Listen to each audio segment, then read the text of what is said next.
Hello friends, welcome to my channel Krishnaveni masala tiles. ఈరోజు చింతపండు మిరియాల రసం ఎలా చేయాలో చూద్దాం. ఇది చేయడం చాలా సులువు. అట్లాగే ఇది అన్నములకే కానీ అట్లాగే గ్లాస్లో వేసుకొని తాగేకును బాగుంటుంది. అన్నములో వేసుకొని తింటేను బాగుంటుంది. గొంతు నొప్పి తొందరగా తగ్గిపోతుంది. ఇది చేయడం ఎలాగో ఇప్పుడు చూద్దాము. ఒక గిన్నె తీసుకొని అది వేడైన తర్వాత 2 టేబుల్ స్పూన్ల నూనె తీసుకొని అది వేడైన తర్వాత ఆవాలు, శనగపప్పు, ఒక 2 మిరపకాయలు, ముందే మనం దంచి పెట్టుకున్న జీలకర్ర, వెల్లుల్లి, అట్లాగే మిరియాలు ఉంటాయి కదా, అవి కొంచెం కచ్చా పచ్చాగా దంచి పెట్టుకోవాలి. అది ఒక స్పూను.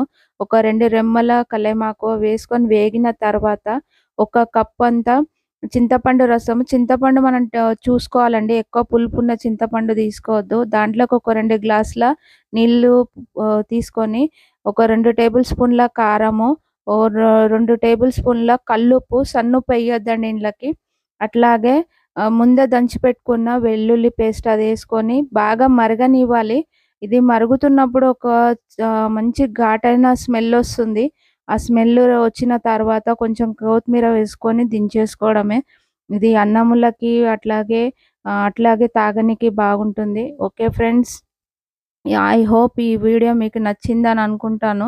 ఈ వీడియో గనుక మీకు నచ్చినట్టయితే ఒక లైక్, ఒక కామెంట్ పెట్టండి. Okay friends.